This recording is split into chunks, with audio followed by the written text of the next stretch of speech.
अस्सलामुअलैकुम दोस्तों, उम्मीद आप लोग खैरियत से होंगे। मैं हूं आमिर हक और आप सुन रहे हैं आवाज़ हक। मुझे कुछ दोस्तों ने ज़फ़रनामी डफ़र को सुनने का सजेशन दिया।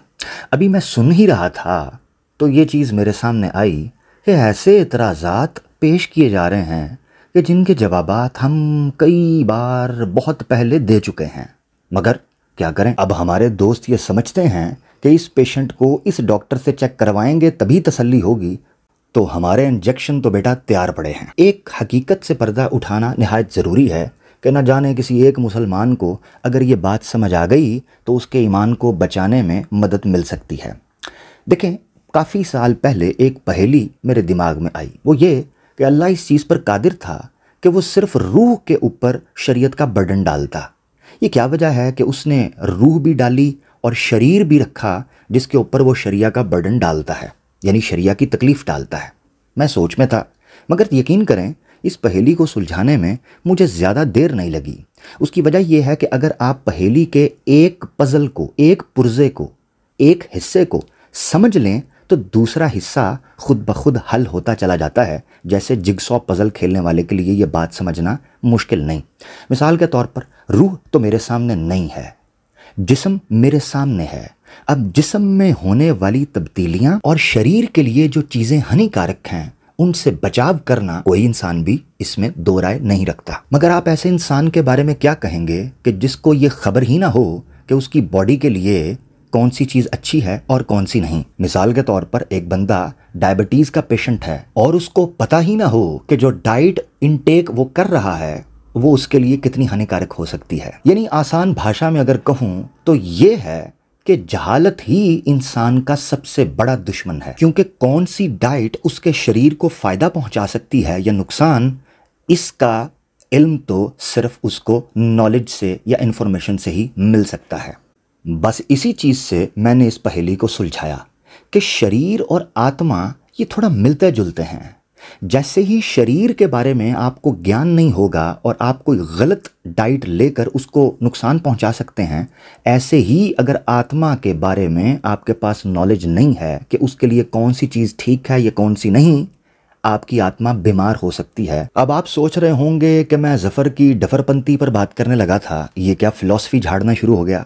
मगर ये जानना ज़रूरी है कि ये बीमारी आपको लगती कैसे है। उसके जानने के लिए ये जानना ज़रूरी है कि जहालत ही वो दरवाज़ा है जिस दरवाजे से इस जैसे डफरपंती करने वाले लोग एंटर होते हैं और मुसलमानों को इस्लाम से दूर कर देते हैं, और यही रिश्तों को तोड़ने में एक बड़ा बेसिक रोल अदा करता है। मिसाल के तौर पर दोस्त ये कह सकता है कि जनाब देखो, तुमने मुझे ये बात बताई नहीं, मुझे तो डफ़र ने बताई, आप तो नहीं बताते मुझे, डफ़र से मुझे बात पता चली।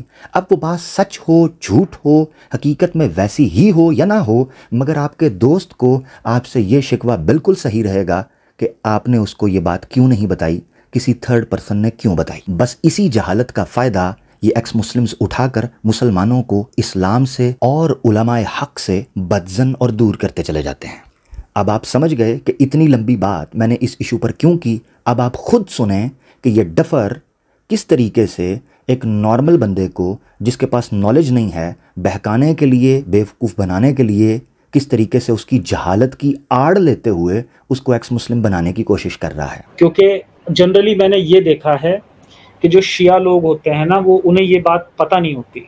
तो मैं जानना चाहता हूँ आपको पता है या नहीं, आप मुझे ये बताएं। सभी का कुरान सेम है, लेकिन शुरुआत में ऐसा भी हुआ था कि शिया लोगों का जो कुरान था वो अलग था और उसमें 17,000 आयतें थी। आप ये बताएं, क्या आपको इस बात की नॉलेज है? आपको बताया गया है कभी इस बात के बारे में? नहीं, कभी किसी भी मजलिस में, कभी किसी मदरसा में भी कभी इस बात का जिक्र नहीं हुआ।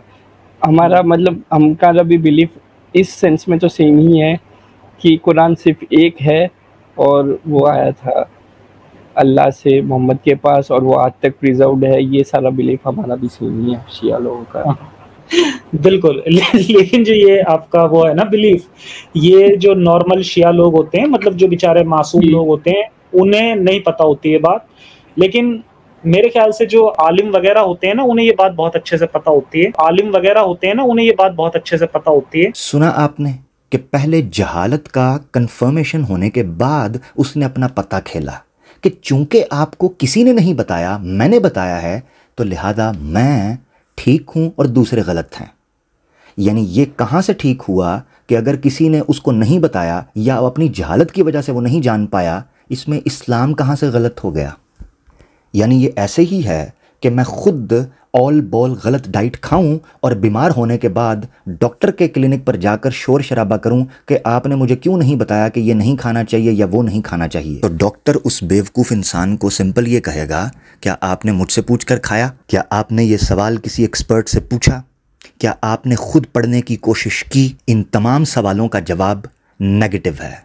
तो फिर एतराज़ उस डॉक्टर पर या मेडिकल साइंस पर कैसे हो सकता है? बेआईनी ही इसी तरीके से अगर एक मुसलमान जाहिल है तो वो नॉलेज हासिल करे बजाय इसके कि इस्लाम को छोड़े और मुसलमानों को ब्लेम करना शुरू कर दे।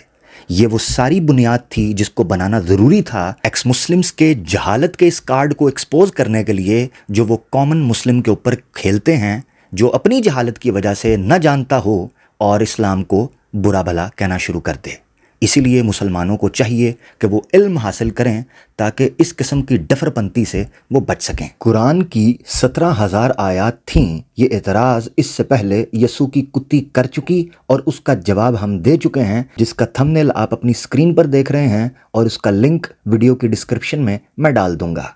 आप खुद सुने कि कुरान की आयत 17,000 थीं। ये शिया की किताब की जो रिवायत है, इस पर उलमा क्या कहते हैं, क्योंकि खुद ये कह चुका है कि उलमा इस बारे में बेहतर जानते हैं। आलिम वगैरह होते हैं ना, उन्हें ये बात बहुत अच्छे से पता होती है। तो फिर उलमा से ही पूछते हैं कि शिया उलमा इस रिवायत के बारे में क्या कहते हैं। ये जानने के लिए इसी वीडियो की डिस्क्रिप्शन में मैं लिंक दे दिया है और इसी तरह आपकी स्क्रीन पर लेफ्ट साइड के ऊपर भी आपको वीडियो नज़र आ रही है, जिसको क्लिक करके आप डिटेल्ड आंसर इस एतराज़ का हासिल कर सकते हैं। बहुत शुक्रिया, अपना ख्याल रखिएगा, मिलते हैं अगले वीडियो में।